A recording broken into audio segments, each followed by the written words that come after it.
Merkel Media. What does the goddamn line say, Tony? Please do not use gendered language. Then what? I'll be arrested, put in airport jail? Well, you're going completely sideways, man. It's a big club, and you ain't in it. How dare you? Mr. Speaker, the President of the United States. I'm Chris Hansen with Dave on NBC. Jack Marius Tack Theratrix. Hi, I'm Spartacus. Jackson, Sacramento, he, him. Steven Seagal. Sex offender guy. I'm Keith Morris. This is Muammar Gaddafi. I'm Rick James, bitch. Sorting through the lies. The hijacker's passport was found blocks from the World Trade Center crash site, if you can believe that. We cannot track $2.3 trillion in transactions. And uncovering the centuries-long plan for world domination. Learning about Cuba, having some food. Let's talk about Chinese people. Have you ever been in a Turkish prison? Swangles in Fort Lauderdale? I have sent 6 of my Libyan missiles to blow up the Sears hardware department. Nothing could be more fun than jumping off a cliff with 2 German bisexuals. Oh, you English are so superior, aren't you? Thank you, comrade. And now, macroaggressions. That's what assholes call it. With your host, Buddy, I don't know who you are, but you're about to get chlamydia. Charlie Robinson. Hey, Whitey, where's your hat? You want to drop the blame on Charlie and say it's all Charlie's fault. He was a retard. I get some goddamn diuretic.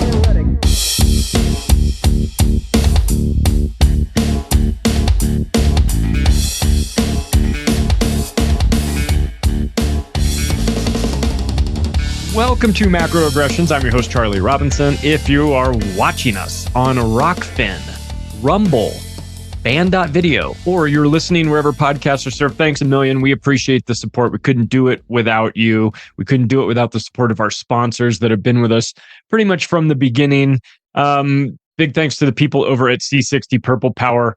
Thanks for having me at the Christmas party this year. I appreciated it. They're local to me. I'll tell you what.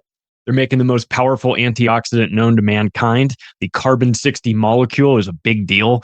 The scientist that discovered it won the Nobel Prize for it back in the 80s. It had been theorized in the 60s. It is a free radical sponge. It roams your body looking for free radicals and resets itself over and over again. It is a really interesting substance. Not too many people know about it. We've been talking about it for the last couple of years. So I'll tell you what, and if you are so inclined, go over to shopc60.com and read about it just a little bit. You'll be fascinated. It's an interesting thing. It'll work for you. It'll work for your pets. My cat takes it every morning too. I've got mine. I take mine all the time too. So, take a look, shopc60.com. If you find something you like, the promo code to use is MACRO.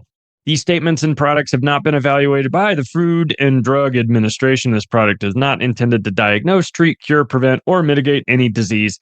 Shopc60.com, promo code MACRO. Also, big thanks to the people over at Legal Shield. They've been doing this in US and Canada for 50 years. They have an A+ rating with the Better Business Bureau. And if you need access to an attorney, they've got you covered for $1 a day. And not just some like bargain brand attorneys either. The average attorney that they'll put you in touch with has 22 years of experience. So if you need some documentation created for you, if you need a last will and testament, a power of attorney, a medical directive, all these things that you probably need, definitely need, probably don't have, you can knock it out. You can sign up for Legal Shield, and in the first month you can take care of all these things. If you carry a gun and you need documentation for that, they have a gun ownership program. If you run a small business, they have a small business plan for that. It's pretty fascinating. They've got a lot of stuff. It's cheap. It's very affordable, right? It's very reasonably priced. So things happen when you've got an attorney, somebody, the dry cleaners ruined your shirt and said tough shit, read the terms of our service. Well, when they get a letter from your attorney, things will start to sound a little bit different. So make sure you use this power for good, not evil. But if you are interested, you can go to the website that they created specific for this show. Don'tGetPushedAround.com is the place to go and find out what what Legal Shield has for you. It's a pretty impressive place. If you've got traffic tickets, red light camera tickets, all that nonsense, man, send that to your attorney. They deal with this stuff so regularly. They know how to get you out of it. So these places are counting on you being defenseless. Not anymore. Not for $30 a month anymore. I mean, geez. So go to don'tgetpushedAround.com, read up for yourself, see what you think. And I really, really hope to see you all in Mexico for Anarchapulco. It's such a great place. The irony of you taking a trip to Mexico to an anarchist conference and then writing it off of your taxes as educational. I mean, I'm not licensed to give tax advice, of course, but I think there's a huge education component to it. So might be something to explore. You're going to hear from a lot of very interesting people over the course of 5 days. We go Monday through Friday there. First day, anarchy. Second day, I think, is crypto. Third day is like health and wellness or survivability. I don't know. The fifth day is when all the doctors come out. Every day is something different, but it's like a really interesting. It's the most interesting conference you've ever gone to in your life. It's like the Super Bowl for the alternative media. A ton of people are going to be down there. I know that they had Vice was down there filming stuff last year, whatever. HBO, obviously the HBO series, The Anarchist, was down there over the last couple of years filming. So there's a lot of attention. There's a lot of interest. If you're interested, anarchapulco.com, promo code macro. I'm hosting the whole shindig all week. So I'll be there. I'll see you. Let's have a beer. And also after the sun goes down, it starts to get fun too. They have VIP dinners. They have comedy shows and musical guests and parties going on. It's a blast. I really hope to see you there. So we're wrapping up this year, as you might have noticed on the calendar. And I thought, well, let's talk about 2024, not in a prediction sort of way. I don't have a crystal ball. If I had a crystal ball, I would have bought Bitcoin at $1. Okay. I don't. So I'm not prognosticating. I'm not going into some sort of Nostradamus-like trance to predict and write out my quatrains about what's going to happen in the next year. I'm just looking at what has been going on in the past, and I'm looking at what I know about the future, where they want to take us. It's a matter of how extrapolate that they're going to try and get us there. So I think it's interesting for us to look forward. And I think the question is, should we be worried about 2024? Because in America, there's an election, you might have noticed. And even if you're outside of America, this presidential election matters to the world because the American empire goes around threatening the world. So you need to know which type of psychopath we have in office in order to know what our foreign policy might be towards your country if you're outside of the US. And so I think that, because we've got an election, it's the most important election of our lifetime, right? That's what they tell us every year. Unless Ron Paul is running I'm not voting. Okay. So, and I'm not going to, get all up in arms about Trump. And I'm not going to, I'm clearly I'm not going to be supportive of anybody like Nikki fucking Haley. You're out of your mind. She never saw a war that she didn't want your kids to go die in. She won't send her son. She comes out of Congress broke, and now all of a sudden she's got $15 million. Gee, I wonder how that happened. So I'm not on board with these warmongers, but we have to talk about the election because it's a thing, if it happens. Right? If it happens. But before we get into 2024, I think we should probably take a look back at a little bit of 2023, right? I mean, it seems reasonable to do and not like an extensive look back because you lived through it. You already know what I'm talking about. But some of the major things, look, Pfizer lost 50% of their stock price, $170 billion in market cap just in 2023. So good. First of all, good. If you work for Pfizer, your New Year's resolution should be to quit. Sorry, I just don't have any sympathy. If you are working for the enemy, if you work for Pfizer, or remind you that Pfizer paid the largest criminal fine in the history of planet Earth. Okay, for Vioxx.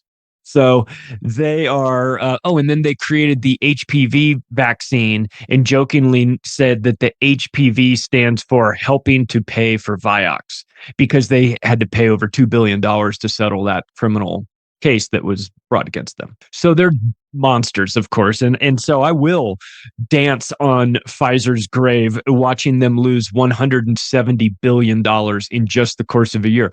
What's the matter? Your vaccine program blew up in your face?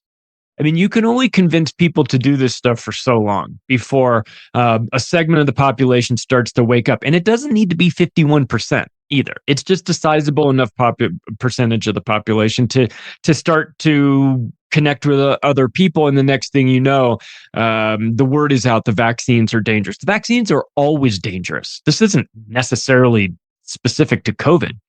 There's a long history of vaccines being extremely dangerous. They destroy your immune system. They don't protect your immune system. They fucking destroy it, which is the part of the reason why we have such a poor health epidemic in America. I mean, besides just the junk food and the sedentary lifestyle and all that stuff. So nice to see Pfizer lose, $170 billion is half $1 billion a day. It's $500 million every single day. That's great news, man. That's it. They have to throw these vaccines, these COVID vaccines, in the garbage because nobody wants them anymore. Moving on. Are we ready to admit that we're kind of over the whole Ukraine thing? I mean, I never put the Ukrainian flag in my Twitter bio. Sorry, I was a little late. I meant to, of course. I meant to. Right after I got done with the Black Lives Matter flag and the Alphabet Mafia flag and all the gun to your head agenda items that you're supposed to follow. But it just seems like, Ukraine is just it's so 2023. We're sort of done with it. We've moved on to Israel. Lockheed Martin's new bitch is Israel. So expect, the Israeli flags and then Taiwanese flags. Do we get Taiwanese flags? Is that the tail end of 2024 or is that the beginning of 2025? I always get it confused. I don't know. I'm sure that the mainstream media will tell me how to feel about all this stuff.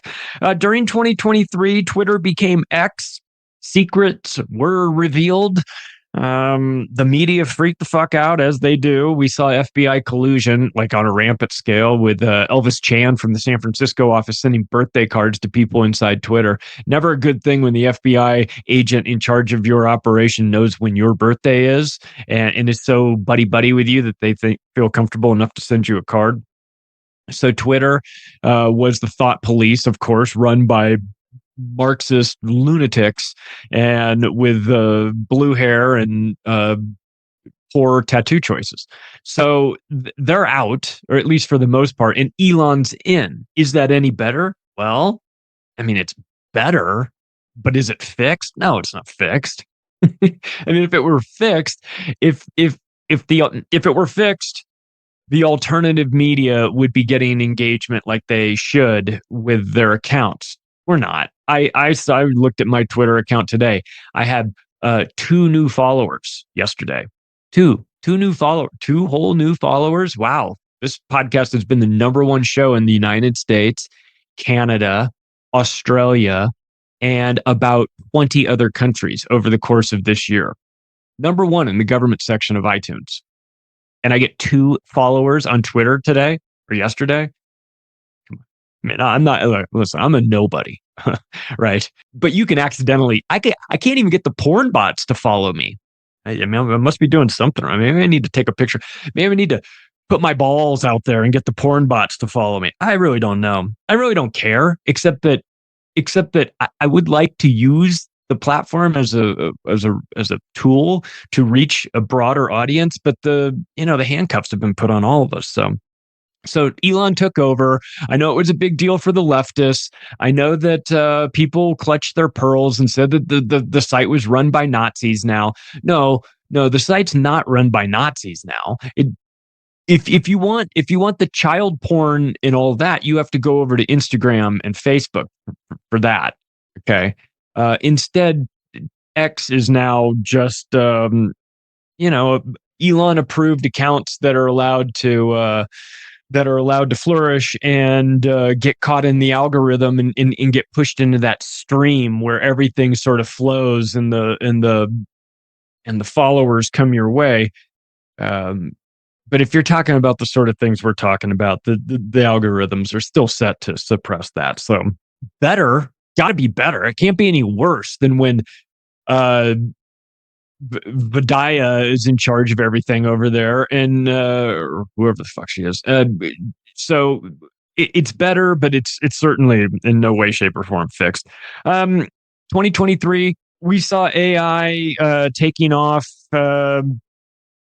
Pretty pretty rampantly. It's not like AI didn't exist before 2023. It's just that it's everywhere now, right? It's sort of open AI where the cat is out of the bag. We've got Sam Altman, the open AI CEO, World Economic Forum, young global leader. He's a dangerous guy. Of course, he's the guy who's trying to launch the biometric crypto coin that scan your eyeballs and we'll give you free WorldCoin tokens. And you're just like, what are you doing, dude? You want to add to that database? Are you kidding me? That's no, thank you. Oh, free coins, just scan your eyes. No, we're not doing that. But that's Sam Altman behind that as well. He's the guy that is deeply involved. And of course, OpenAI is financed by Microsoft, and we know who runs Microsoft, or at least ran Microsoft. So again, be very careful when it comes to these people that sort of semi come out of nowhere, like a Sam Altman, and you sort of need to dig into their background before you're like, oh, this guy is he's going to bring artificial intelligence to the people. Okay, be very careful with these tech nerds. I'm almost positive that if you played Terminator out in today's terms, the person that the Terminator goes back to murder, or, you know what I mean, is Sam Altman. You know what I mean? The person that John Connor is going to take care of is Sam Altman. He's the guy. He's the guy that creates the robots that take over humanity and start hunting us down. I mean, maybe. I think in 2023, here's some good news about what happened in this last year. It feels like it feels like people have started asking questions. It feels like a lot of the normies that were sort of in this, malaise have woken up to what's going on. I mean, they're starting to ask questions, maybe not the right questions, right? We have to be a little bit patient with them, but I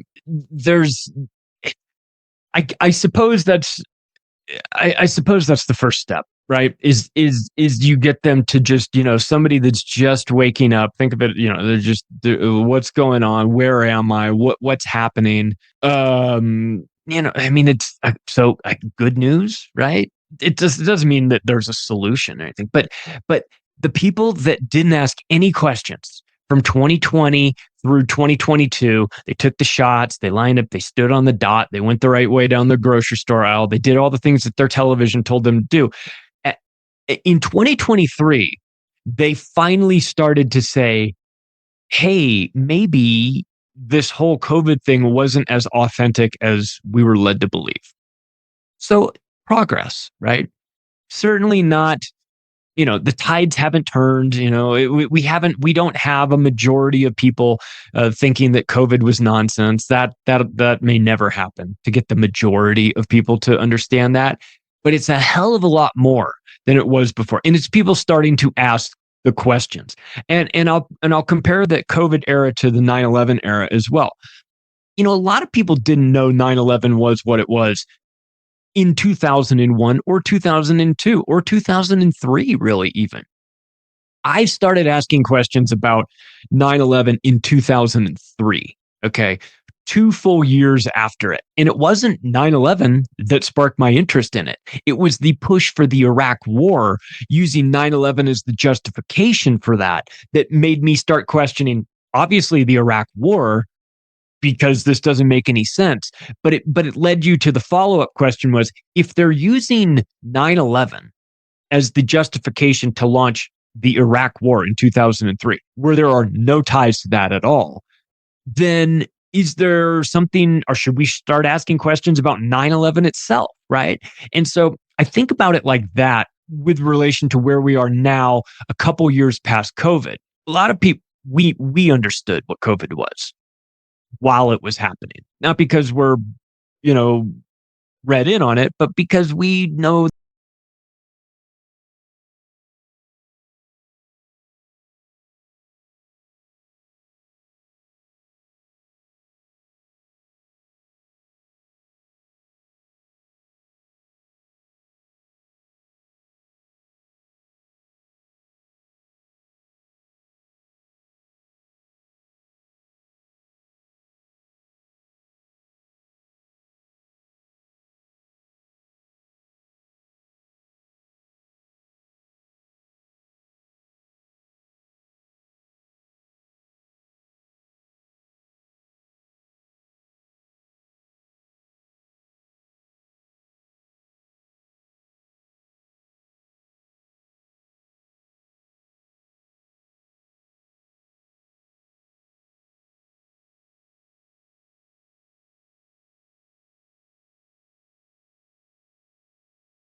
content creators on there that you're starting to notice in your professional life and also in your personal life that people that didn't ask questions previously are now starting to ask questions.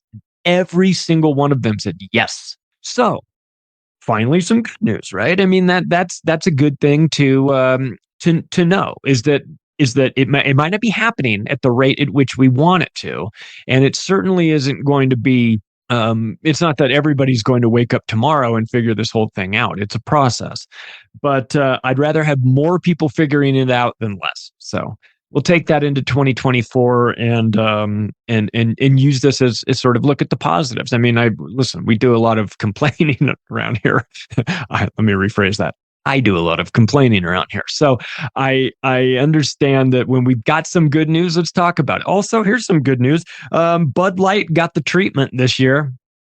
That entire segment, that environmental, social governance, the acronym mafia, the DEI, diversity, equity, inclusion group, the environmental, social governance group, all that stuff. The Wokians got the treatment. I mean, Disney has lost $100 billion in market cap in just the last 3 years. They got woke, went broke, right? They lost the Reedy Creek situation in Florida when they started tangling with DeSantis on that one.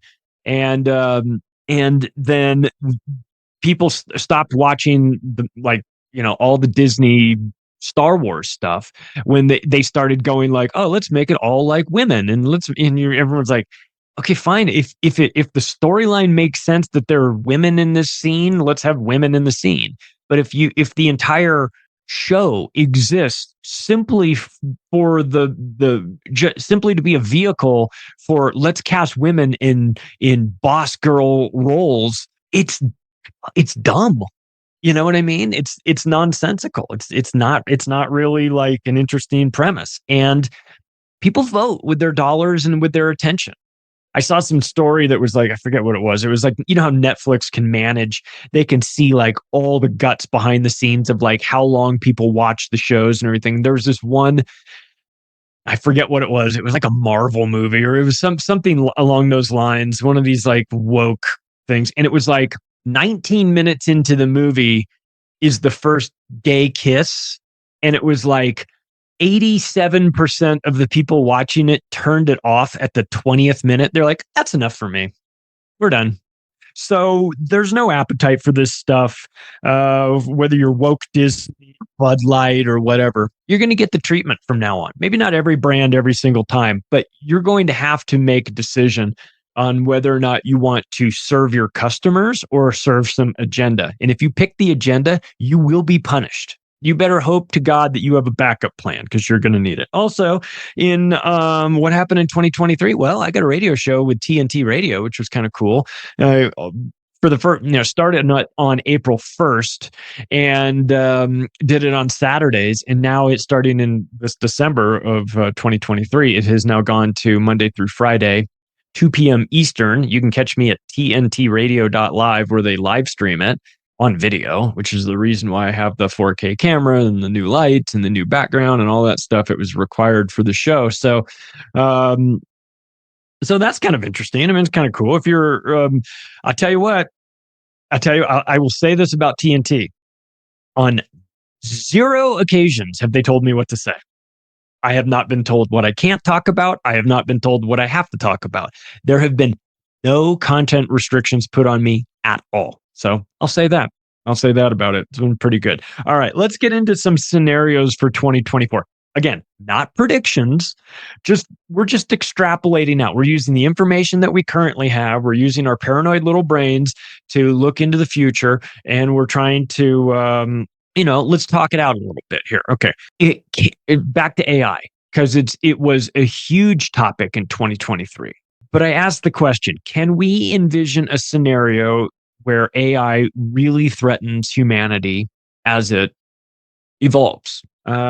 Is this something that we really need to be worrying about? I mean, I joke about the Terminator stuff, and we've all seen the movie. But again, so much of our day-to-day lives are controlled digitally. And if you have access to the source code itself, if you are running the system, you can set up the parameters how you want. You can set up all of the little components of it so that it can do certain things or not do certain things. I don't know about where you lose me, though, or where I'm sort of unqualified from a technical standpoint, is at what point does the machine start teaching itself, where it no longer needs human inputs and it can change the settings? I think that's part of the problem.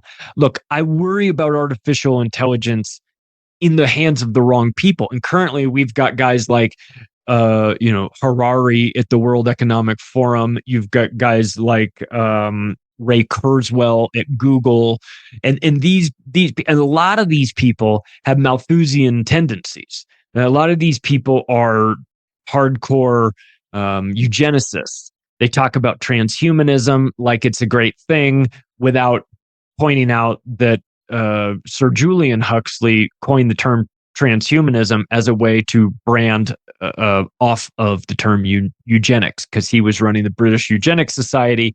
It had a really bad reputation because it is a depopulation outfit. So they changed the name eugenics to a new name called transhumanism. So when you hear about that, and you know what it actually means, not the brand name transhumanism, which is like, oh, we're going to give you a mechanical arm when you lose your arm in a farming accident. No, not that. This is putting brain chips in you. This is putting nanotechnology in you. This is putting nanobots and smart dust and all this crazy stuff that 100% exists out there. It's putting that into you and making you one less deviation of human being, making you something that is technically no longer legally a human being. So I do worry about AI. I worry about it in the hands of these people because I don't trust these people. I don't know whose hands I would trust it in, to be honest with you. It has a God-like quality to it in some respects. And when you've got the power, it has a tendency to corrupt. You can make a lot of money from it. Do you find a financial, and if let's say you're not a eugenicist, let's just say you want to make a bunch of money with it. Can you front run stock trades with AI? Probably. I'm sure Wall Street's working on it, right? Can you predict patterns with it? Can you predict spending patterns? Can you be 1 quarter ahead of the stock market because you know where people are going because the AI is telling you what the vibe is in the country towards a particular product or service or whatever? Can you short Bud Light 3 months in advance because you know that they're, you know where things are headed? I don't know. So there's a lot of aspects to it, and I'm fearful of AI because I don't like it in the hands of the people that are currently touting it as being the savior for humanity, because I know that they're bad people. So I'm not interested in AI in that regard, but I'm open to hearing the benefits of it. So it's an interesting, it's something to look towards, this next year and kind of keep your eye on. How are they going to use it? Is this going to be, are they going to use AI as a carrot or as a stick, right? Also, how would the covert intelligence teams convince the general public that the massive cyber attack that America just experienced in 2024 was 100% the fault of Iran? Because I hear a lot of talk about a cyber attack coming in 2024. Maybe. I mean, it's definitely doable. The question is, will they do it? And if they do it, just know in advance, whoever they say did it, didn't do it. Whoever. No matter what they tell you, it will be a lie. More than likely, the lie will be that it was Iran, with the help of Russian. The code was written in Cyrillic. We found Russian code, and you know what I mean. Like, you can almost kind of feel it, brewing. Cyber attack hits America or the West or whatever, and takes down the banking system. All the banks go offline so that they can be reset. Keep in mind, they passed bail-in regulations so they can take your money in the bank. Your money in your bank account is their money in their bank account, just so you know. Legally speaking, it was when you opened your bank account, and it certainly was when they passed the new legislation for bail-ins for banks. And again, the same line of thinking that you used with the Smith Modernization Act of 2012, which is they wouldn't have gone to such extraordinary lengths to legalize propaganda unless they intended on using it. Take that same line of thinking and apply it to the bail-in laws for the banks. They wouldn't go to the extraordinary lengths of legalizing bail-ins for the banks if they didn't intend on using it. So this isn't a crystal ball. This is just understanding their tactics, looking at the laws that they put in place, and then watching to see who's in charge of it. There will be a banking collapse. I don't know if it'll happen in 2024.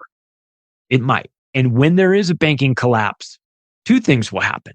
First, it will be blamed on anybody other than the banks. You've got to know that. And second of all, they will take your money. It's just a matter of how much. And if you think that the FDIC, the Federal Deposit Insurance Corporation, is going to be around to backstop you, it's not. They have 2% of all deposits on hand, and the 2% that they have are all invested in bonds that are upside down. So do not, under any circumstances, have your strategy, your backup plan for your bank be, the government will take care of it, because the government is going to be the ones in charge of doing it to you. They're not going to come save you. They're the ones robbing you. So again, I envision a scenario in which if there is a cyber attack in 2024, it is blamed on some rogue state, more than likely Iran. Because if there's another thing that we've figured out over the years, is that they like a good 2-for-1 or 3-for-1. Right? They can demonize you and kickstart a war with Iran and say, well, we have to get them, or else they'll just keep doing cyber attacks to us all the time. And then dumb down Americans be like, yeah, we got to fucking get them there before they already got us here, man. We got to get them, And then the next thing you know, Israel is going, Iran attacked us. We need help. We're defenseless. Israel, Iran attacked us through Hezbollah. And now now America needs to go to get involved in World War III to protect little old Israel. So I can envision a half a dozen scenarios in which something like this happens. And again, I'm not trying to say I have a inside information about what's going to happen. I'm pretty good at pattern recognition. I have a understanding of their playbook, pretty good one. I've seen this stuff happen in the past. And again, like, where there's smoke, oftentimes there is fire. And we have heard the predictive programming of cyber attacks. A lot of it. Okay. And I don't even look, I don't know what to tell you, what to do in advance of protect yourself from a cyber attack. I don't know. Get it. I do have EMP Shield as one of my sponsors. that could be something for an EMP, but like cyber attack, like everything is everything's online, everything's connected. Your banking is online, your subscriptions, you're watching this because it's online or listening to this or whatever. So we're really dependent on that. I will say this though, the one silver lining, it's not much of one, that I do have to also take into consideration is that as long as there's like, people talk about like the power going down and like the internet going down and everything. I understand. Definitely both possible. But from a strategic standpoint, if you are the establishment, while the power is on and while the internet is on, we are relatively controllable. When those things go off, it's chaos. It's everything, all hell breaks loose. People lose their minds. People don't know what to do. And everyone is unpredictable from that point forward. I say unpredictable. Maybe Tavistock knows exactly how this will play out. But regardless, it introduces uncertainty into their equation. And this is a group that likes certainty. Power off, internet off is massive uncertainty for the general public. We may very well go to the state capitol and burn it down to the ground. You know what I mean? Like people don't know what to do, so they just lose their minds. So I don't know if that is the best strategy for these people going forward, unless, of course, they just want massive chaos, which is always a possibility, right? It's always on the table. We've seen a lot of predictive programming for it, which makes me very nervous. So I would say, plan accordingly to the extent that you can. Get storable food. I know the preppers are right. Get storable food, get gold and silver, get your money out of the bank, I like crypto. I like Bitcoin and Monero. I'm not selling you those things. I'm not selling you Bitcoin or Monero. Do whatever you want to do, and for those of you that are like, oh, if the power goes out, you're fucked on your crypto. Oh yeah, I understand that too. For sure. Have a little bit of everything. Yeah, for sure. We had Adam Green on Union of the Unwanted from No More News. He made a 2024 prediction. Would you like to hear what it is? Because it's a pretty interesting one. He said that it will be a Donald Trump, Jared Kushner 2024 presidential campaign. We'll see. I mean, stranger things have happened. Monica Perez asked if during the same show if an AI false flag was on your 2024 bingo card, because it could be used as the pretense to regulate the entire industry. So we of course know that problem, reaction, solution, right? So they create an artificial intelligence kind of false flag. Oh my God, save us, daddy government. And then the solution is, well, we can save you from this AI, but the only way to save you is to regulate it. And then, who's going to be in charge of regulating it? Well, we'll put the guy who knows AI really well in charge of it. We'll put Sam Altman in there, World Economic Forum, young global leader. We'll just put him connections to Microsoft and Bill Gates. We'll just put him in charge and he'll be the one that does the regulating. And so then it gets regulated exactly the way they want it, so that it's useless for us and super useful for them. So it's something to consider, right? But let's talk a little bit about reality. Okay. Let's talk about some of the things that we do know. We do know that Deutsche Bank and UBS out of Switzerland are what they call zombie banks. They're essentially on life support.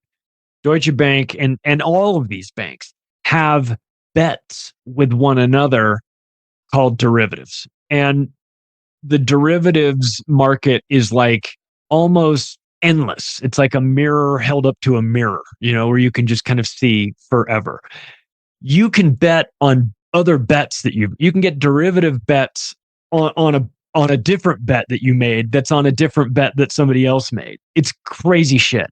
And that's the reason why you wind up with $2 quadrillion of derivative bets sitting on the balance sheets of all these banks. Now, it's sort of like everybody's got guns in their hands pointed at each other's heads. You know what I mean? Here's the problem. You could have a very well-capitalized Citigroup, let's just say, backed by the Saudis, not going anywhere. And you could have another bank, Deutsche Bank as an example, that is teetering on implosion. And if Deutsche Bank goes down, and I think they will, the bets that Deutsche Bank had with the other banks are now a huge problem for the other banks because they have to deal with the fact that, hey, I was going to win this derivative bet and Deutsche Bank was going to pay me.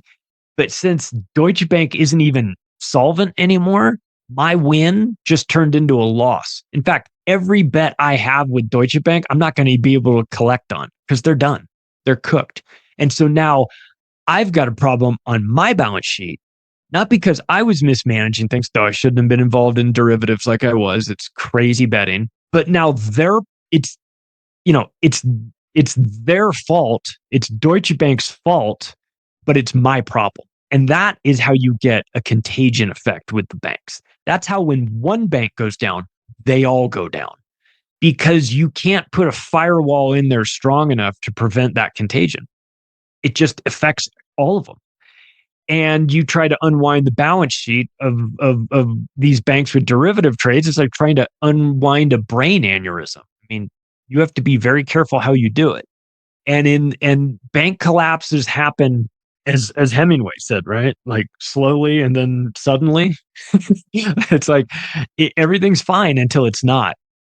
And then it happens really quickly. So here's a reminder. I'm not saying that there's going to be a banking collapse because I want there to be one or because I'm just saying, well, let's just pick this, kind of idea out of a hat or anything.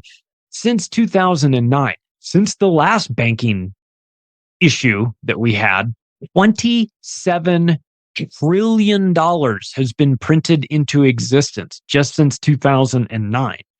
And look, this is an inflation of the money supply, no matter how you slice it, no matter how you measure it. It's $2 trillion new dollars a year being injected into the money supply.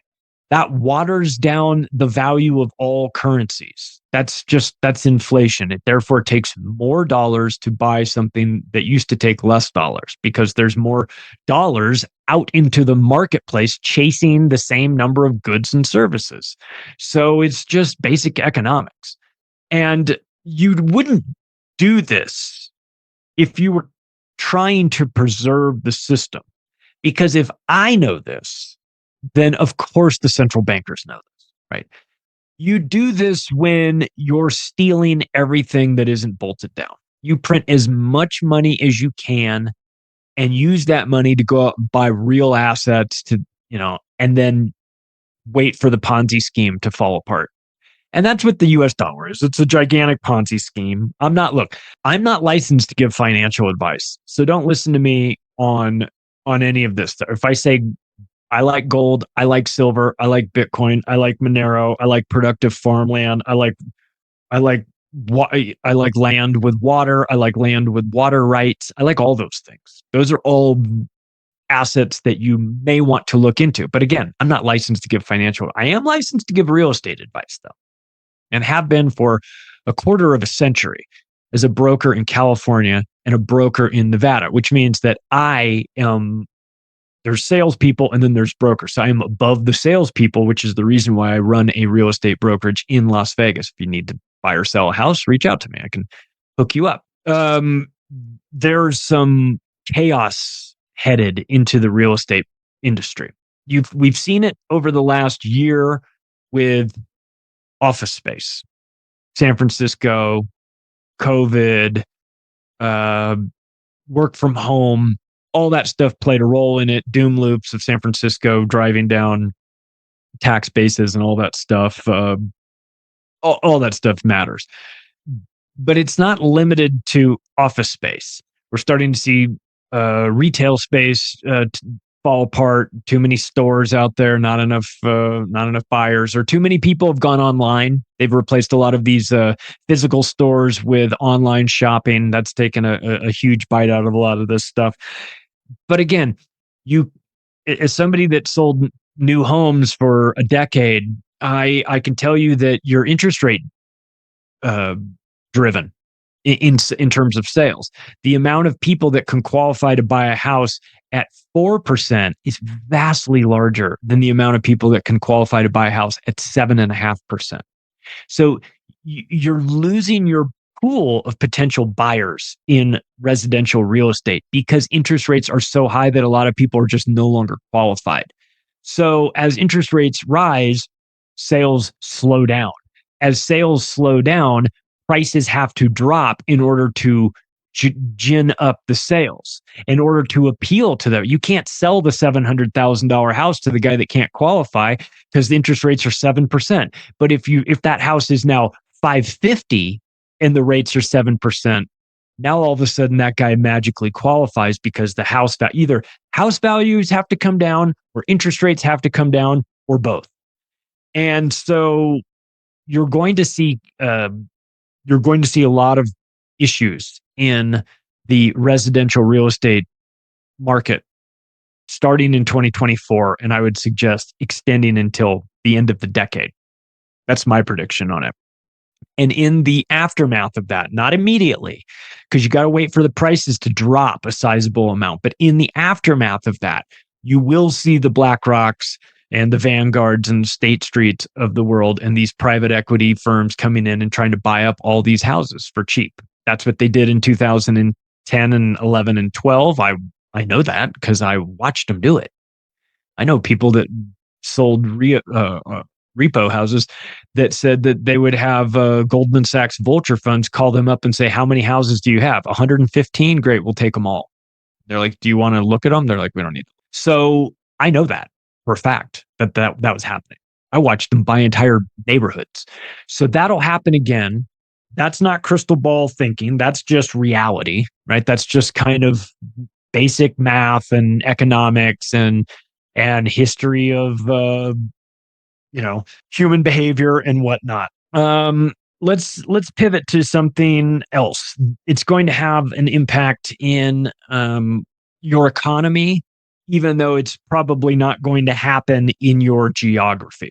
And that is uncertainty in the shipping lanes in the Middle East due to what's going on with Israel, due to what's going on in Yemen with the Houthi rebels. They aren't really rebels, but we're contractually required to call them Iranian-backed Houthi rebels. That's what the media tells you to believe. But whatever, they're attacking ships in the Gulf of Aden, and there's a lot of oil that flows through that region. Duh.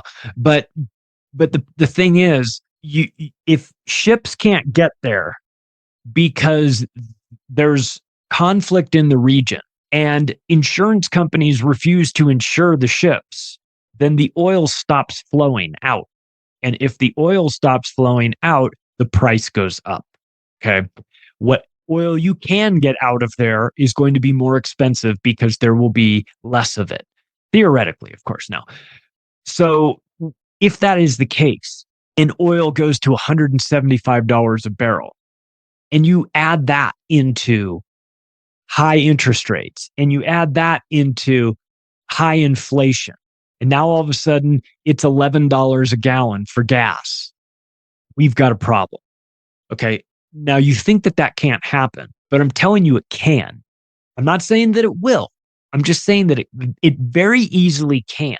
All you need to do is continue to have uncertainty in that region. And that may include Iran may get involved and start causing problems where it can. Saudi Arabia may start to make some calculations based on like, hey, listen, we're going to pump less oil because it can't even get out.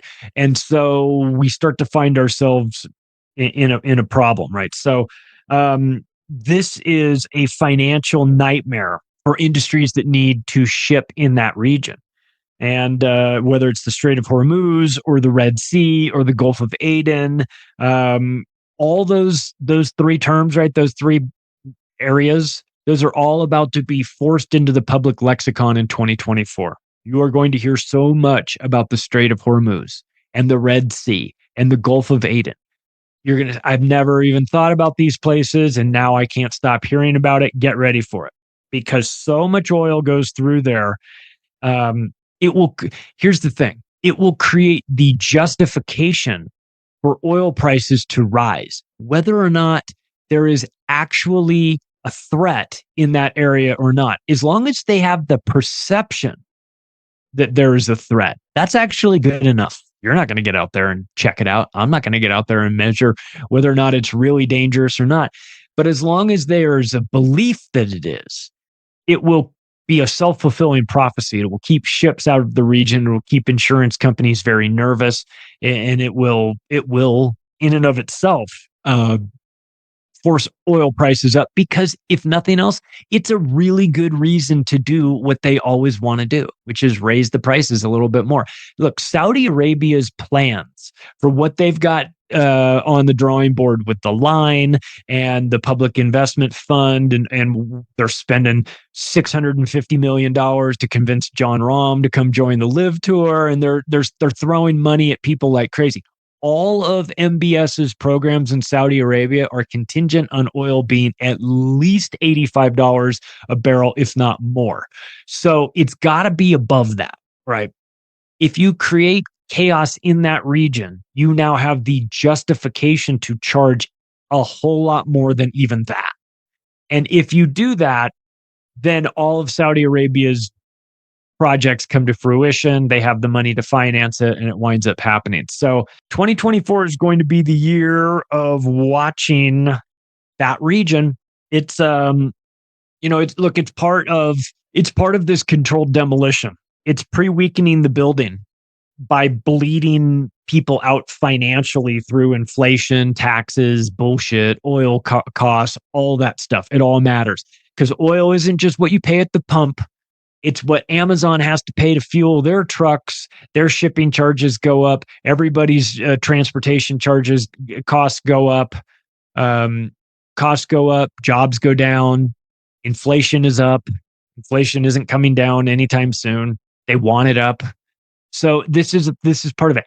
Gut the middle class, but the rich people don't give a shit about this. It doesn't affect them. Oil, going to 150 a barrel is inconvenient, but a lot of these people, a lot of the rich people have oil stocks. So even if it goes up a ton and costs them at the pump, they offset that by what their stock prices are doing. I don't know. So it's something to keep your eyes on. And this region is super important for OPEC, as well as the Chinese/Russian Belt and Road Initiative, which also goes through this region. It goes through, this area that we're talking about. So you've got to keep your eyes open for it. It's all, listen, no, it's not breaking news that the Middle East is a very chaotic place with a lot of our financial interests happening there. But 2024, I think, is a year where it becomes unavoidable for us to, in the discussions of what's happening. We have to take into account what's going on in that region and why everything is going to cost so much more, because oil is going to cost more. Transportation is going to be more. The items that you should, even if it's not oil, going through that region. Now you can't take the shortcut to get to Europe. You've got to go all the way around, across, down through the bottom, around South Africa and up the west coast of Africa. So now you've just added weeks to the shipping. You've added costs to the shipping. All that stuff will be passed on to us, of course. So it's important. I think 2024, again, no crystal ball here. I just think extrapolating out, 2024 is going to be the year where BRICS, the Brazil, Russia, India, China, South Africa consortium, really starts to pick up a lot of momentum. They've got 7 new countries that are joining that. Well, I guess it's 6 now.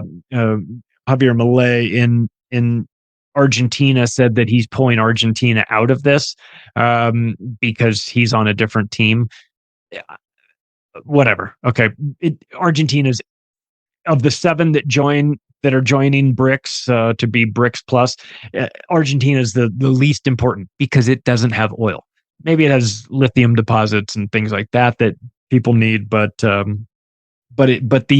many of the other 7 that just joined are oil rich, and that secures energy for this consortium. This Brazil, Russia, India, China, South Africa. That's 40% of the world's population, and when you're adding to that group, the next batch of 7 countries that you need have to have some sort of energy security component to them in order to make them attractive. And of course, it's 7 new countries now, but there's like 22 that have filed applications to join BRICS in the future. So this is a group that's going to be growing.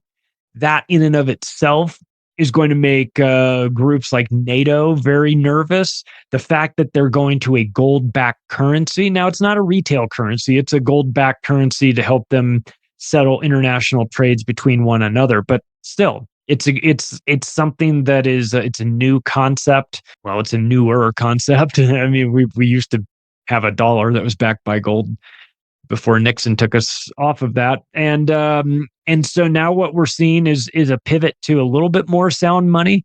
So keep that in mind. You've got China hoarding gold, always have been. They never sell any of their gold, and they're very murky about how much they actually pull out of the ground. Russia pulls a ton of gold out, and they're buying as much as they can. So we're seeing a pivot towards gold-backed security. So when I say gold might be something to look at, it's about $2,000 an ounce. It hit its all-time high a couple of weeks ago.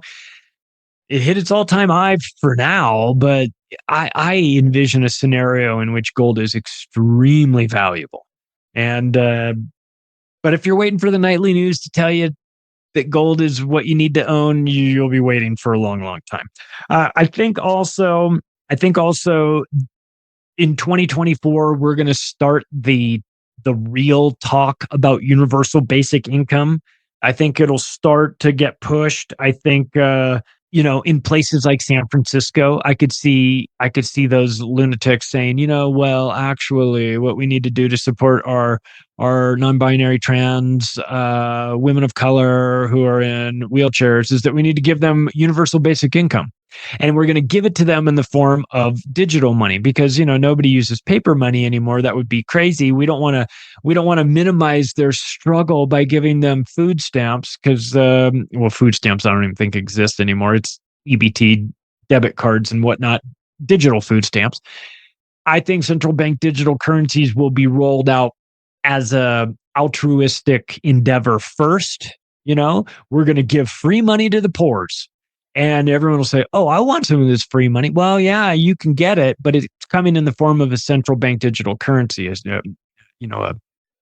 U.S. Fed coin or something like that. And then you can only use this, the restrictions on food stamps are there. You can't buy alcohol, you can't buy cigarettes, you can't buy certain things with it. It just won't work. Same restrictions will be placed on a central bank digital currency for UBI. It'll be like, yeah, you can use this to buy milk or you can use it to buy bread, but at some point it will be only usable at the company store. And I think that they're going to, so UBI starts to get pushed, CBDC start to get pushed, our safety, concept of our safety starts to get pushed. Well, we need to do this for our safety, which is never our safety, of course. So I expect a lot of these concepts that we've been talking about for a while, I expect it to become part of like the normies lexicon in 2024.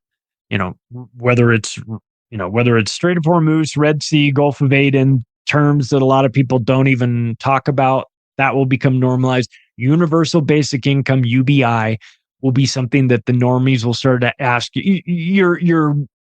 Your uncle that thinks you're crazy at next Thanksgiving will be asking you, what do you know about UBI? And you're like, well, we've only been talking about this for, 5 years. We know. What do you think about central bank digital currencies? Don't you think it's great that they're giving the poors all this free money? It's coming. These conversations are coming. And speaking of, since I said San Francisco with the UBI, they want Gavin Newsom in so bad. Oh my God, did they want him in there? He is, he's part of that San Francisco crew. We did an episode on him. He's part of the Pelosi clan, the Getty Oil Group, the tech money, China money. He's in that World Economic Forum camp. He's a perfect sociopath to put this in place. But I still don't think he's the 2024 presidential candidate. And of course, I could be wrong. I think he's 2028. I just really think that if they're being strategic, he comes in later. They're going to lose 2024. The Democrats are. I don't think it goes the way they want it to go. I've been wrong before, though. But let's talk this out, though. Since we're talking about Gavin Newsom, we're talking about how badly they want him. I think he's not ready yet. Trump is the wild card in this whole thing. We understand that. I'm not predicting anything, but let's talk it out. What happens if he runs and he wins and he begins a second term? Then what? Is he all talk, or does he go berserk on these people and actually start locking them up? I mean, it feels like Q porn to me, Then you'd be in jail. I mean, when he said that to Hillary, everyone just went, oh my God, imagine that. I mean, I know locking up your political rivals is disgusting, of course. But Hillary Clinton deserves to be in a prison cell. Can we all agree on that? And maybe Donald Trump does too. But Hillary Clinton definitely deserves to be in a prison cell. So I wonder, and I don't have much energy on Trump either way. I don't think he's the savior, and I don't think he's Satan. He's somewhere in between. But a world in which Donald Trump is like, what these people have done to me over the last couple of years, what they've done to me, they better fear me, because when I get in power, I will lock that. I was bluffing the first time around. I was just talking shit. But now, knowing what I mean, they'll kill him, right? They, and I go back and forth on this too, because I do recognize to some extent it's all political. I'll tell you one thing that feels very real to me is that I think these people really hate Donald Trump. I think they actually despise him. And when Newt Gingrich says, he's going to have a hard time Washington, D.C., he's not part of the secret societies, I understand what he's talking about. He's part of other secret societies. I'm not trying to say he's not in this. He's just a different flavor. He comes from a different clan. He's a different crime family. He's a different mob boss. They're used to working with the same mob boss, but they've got, but he's a different guy. He's an outsider in a sense that Newt Gingrich was right. He's not part of their secret societies, whatever that means. He's in bed with other people too. I'm not trying to say he's not, but what if he gets into power again? And he says, not like as a dictator type thing, like round up your political enemies and take them out to the town square and hang them or anything like that. But he does round some of these people up, and there are actual trials. What does that do? Does that send the left into apoplectic fits where they start burning everything down like it's the summer of love again? I mean, they're never going to see the nuance. They're never going to acknowledge that, well, yeah, I mean, he did put a lot of these people in prison, and a lot of these people were committing actual crimes against others and the Constitution and all that stuff. Like, the left is never going to be like, well, yeah, I guess they're never going to see it your way, right? Never. So there's always going to be a massive divide. I just wonder about that. Look, I think the climate change hysteria is going to go to 11, on the scale. It's such a huge grift, and it which is the reason why it's going to be around. I've said in the past it'll be around the rest of our lives.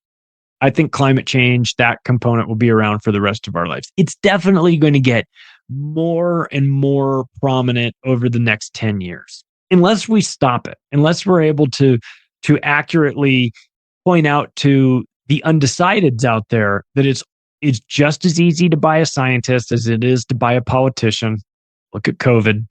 And these climate scientists are talking about invisible enemies, just like the people at the RAND group are talking about these invisible terrorists, or Fauci's talking about invisible viruses, or we're talking about invisible carbon dioxide and odorless, colorless gas. Geez, if I didn't know any better, I'd say it's just invisible, right? So we're measuring an invisible gas, and the people in charge of measuring it are scientists, and we're supposed to trust the science. You see where this is going, right? It's so obvious for us, that they have taken all of the components of pollution that you rightly feel very passionate about, that we need to clean this up. We can't be throwing all this stuff into the ocean and in the rivers and landfills with all this trash. We've got to do a better job. We've got to think about recycling things. We've got to think about, reducing our consumption to the extent that we can. Look, all those things I think you should definitely be considering and be thinking about, but that's not climate change. That's pollution. Pollution's very real. Pollution exists, but they're not going after pollution. They don't give a shit about that. They care about carbon dioxide, because you're never going to go up there into the atmosphere with your weather balloon and measure it yourself. And even if you did, I don't know that you'd know what you were looking at. I know I wouldn't.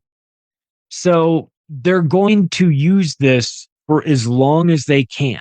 So expect more fear mongering, expect more bought off doctors, scientists, whatever. Expect more alarming statistics. Expect the World Economic Forum to be involved, the United Nations to be involved, the banks to be involved. And ask yourself a question. Why do banks care about climate change? Why does BlackRock care about climate change? BlackRock's all about making money. At least they should be. I'm not saying that's a good thing, but if they're managing your retirement portfolio, do you want BlackRock to be trying to maximize shareholder value? Or do you want them to be on some sort of hippy-dippy activist trip where they're out there trying to save the world? With all due respect, BlackRock, stick to making money. I mean, go out of business for all I care, frankly. But your fiduciary responsibility, your legal responsibility. I had to talk with Clint Russell about this. It's not just that you should be maximizing your shareholder value. It's that as a fiduciary, you are legally bound to do that. So what you are doing with ESG is illegal. It's not legal. You're slitting the throat of your investors by worrying about woke capitalism. But there's so much money at stake in this game with the carbon trading marketplace that they will create as a result of this. Carbon offsets. You saw this with what they're doing with Enron. Wound up putting those guys in, put Jeff Skilling in prison for 25 years. Ken Lay died of a heart attack, but not before teaching Al Gore how to do it. So I expect an Agenda 2030 campaign to go into overdrive. Keep your eyes on the Paris Olympics for massive propaganda, climate-related propaganda. Keep your eyes on the opening ceremonies. Keep your eyes on the closing ceremonies. I mean, watch them for all kinds of occult symbolism as well. But remember, we've got the Paris, the Olympics are happening in Paris in the summer of 2024, Paris Climate Accord. Expect Macron, World Economic Forum Young Global Leader, expect Paris Olympics, Summer Olympics, to be massively inundated with climate change propaganda. That is a prediction I am willing to make. I think it's reasonable. I think it's going to happen. I mean, it's happening anyway. It's not limited to the Olympics, of course, but they love these opportunities to take these global events and infuse them with predictive programming, guilt tripping, narrative management, all that stuff. Oh, and you'll also have to stand with Israel at the Summer Olympics. Sorry. I mean, that's coming. Speaking of that, I think that Israel's reputation within the international community is forever ruined after what has been going on in the last couple of weeks. The internet has a long memory. You can try to whitewash your crimes. You can try to say, well, all of this is we do what we do to the Palestinians because they invaded us on October 7th. Stop it. You guys have been in charge of that group of Hamas since its founding. Okay. It was founded by the Israeli Mossad. It's been controlled by Israel the whole time. It's the reason why Netanyahu says we control the height of the flame. It's the reason why Netanyahu says that 4 years ago, he said that we have to have Hamas. We have to have Hamas. If we don't want a two-state solution, then we have to have Hamas, because Hamas gives you the justification to go in there and destroy everybody in that area. So therefore, there will not be two states. There will only be one state. That's what Benjamin Netanyahu wants. They don't want two states. They want one state with them in charge. And to be fair, Hamas wants one state with them in charge too. Just Hamas in charge, not Israel. So they both want the same thing. They want to be in control and they want the other people gone. But Israel does control Hamas. So in my opinion, that's why they were created. They're controlled oppositions, the concept behind it. So when you hear the stories come out, oh, well, Hamas planned this for 2 years, and you understand that Hamas is controlled opposition created by Israel, then you know Israel knew that this was coming for 2 years, which is the reason why it was allowed to happen, if not made to happen. So again, because it gives Israel the pretext and justification to do what they've always wanted to do, which is Latin place, which is what they're doing. But the cameras are on now, and the world is watching this. And this sympathy act of how we're always, we Israel are always the victims here. It's done. Nobody's buying that shit anymore, except the people that are already on that team. So the relationship with the international community is forever ruined. I think 2024, the world starts to feel different about that regime. And again, I'm not trying to say that everybody that's in Israel is on board with this. 74% of Israel are Jewish, and that's 3/4, but it's not 100%. And I think a lot of the people that are Israelis that are Jewish Israelis watch what Israel's doing and think it's disgusting, And of course, nobody likes to see war and violence there, of course. But there's been so many obvious lies about what happened. They get exposed almost immediately. The propaganda machine isn't working anymore. So that's a new thing to look into the new year about, is that, and that plays a huge role in a lot as we understand. So look, man, I'm anti-war. I just don't want people getting blown up at the direction of governments. So let's wrap it up. Again, I will give this piece of advice that is we'll call it common sense. We're not going to call it financial advice. We're just going to call it common sense. Okay, because I'm not licensed. Reevaluate the relationship that you have with your bank. Please. There's still time. You are never, ever, ever going to hear this on the mainstream news. You're never going to hear them tell you to get ready for what's coming, to prepare accordingly. They don't want you to be prepared. They don't want you to recognize these real obvious signs. The wheels are falling off of the banking industry. Please get your money out of the banks. I'm not saying spend it. I'm just saying don't allow them to be in charge of it to the extent that you can. I understand you've got monthly bills and stuff. If you've got excess, if there's overages, or if you can squirrel away a little bit, just please be prepared for this, because it's one thing to know this stuff, to believe it, to understand it, to extrapolate out where it's going. But could you imagine a scenario in which this banking situation happens? The banks keep your money in the form of a bail-in because they can. You knew it was coming. You knew it was legal. You knew it was possible. You knew it was on the schedule for someday, and you didn't act on it. You're going to feel worse than the people that had no idea it was coming. At least they'll just throw their hands up and say, I didn't know this was even a thing. I didn't know it was going to hit me. You, on the other hand, are going to be kicking yourself because you're going to be like, I knew this was a possibility. We had talked about this, and I had an opportunity. I had time, relative calm. I could have gone down there. I could have taken $400 out of the ATM every day, like Hunter Biden. I could have gone down to the bank. I could have said, give me, I could have bought some gold. I could have bought some silver. I could have fucking buried the money in my backyard. I mean, I could have done anything, and I didn't do it. And now I'm really screwed. And not only am I screwed, I regret it so much. So listen, there is nothing more expensive than regret. Please be proactive. I'm not trying to scare you. I'm just trying to remind you that this is not going to be televised, that the warnings are not going to come. There's not going to be a tsunami siren going off. There's not going to be a fire siren going off like there wasn't in Maui. They want you to be caught. upside down. They want you to not know it's coming. It's in their vested interest that you not see it until it's too late. I'm telling you, there's no water out on the beach. I'm telling you, you see that there's no water. You know what that means. You have got to get yourself to higher ground. And if you're waiting for the sirens to go off, man, you are going to be too late.